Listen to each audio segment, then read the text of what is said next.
मुझे अपने मामू के घर खाने पैने या रुपए पैसे की कोई तकलीफ न थी, सिवाय उसके कि नासिर की सर्द महरी कभी कभार दिल आजारी कर देती थी।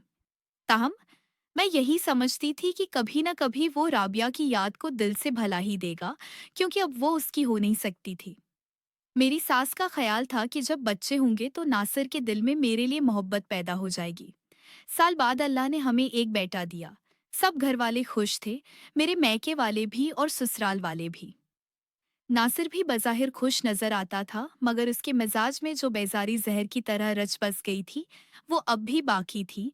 कुछ उरसे बाद मेरे मामू और खाला में शक्र रंजी दौर हो गई और नासिर ने राबा के यहाँ आना जाना शुरू कर दिया। अगरच्चा ये बात मुझे और मेरी सास को पसंद न थी, फिर भी हम नासिर की गसाइली तबीयत की वजह से इसे रोक न सके। जब वो राबा के घर जाकर बैठने लगा तो मेरे मामू और मेरे मैके वालों ने भी इस बात को महसूस किया। उन्होंने नासिर को रोका तो वो सबसे इल्झ पड़ा और घर छोड़ने की धमकी दे दी। इस डर से कि बात तूल न पकड़ जाए, सब चुप हो गए। राबिया के घर वाले भी खूब जानते थे कि नासिर सिर्फ राबा की खातिर आता है, मगर उन्होंने उसे ना रोका।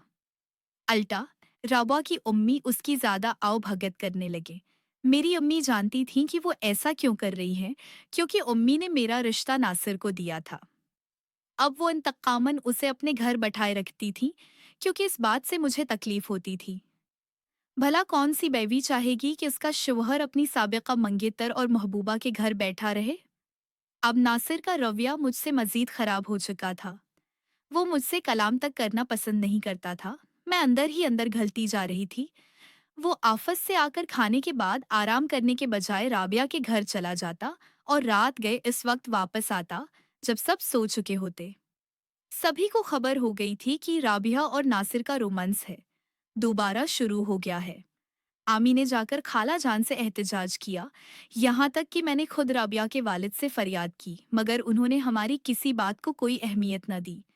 ऐसा लगता था कि सब कुछ सोचे समझे मंसूबे के तहत हो रहा है।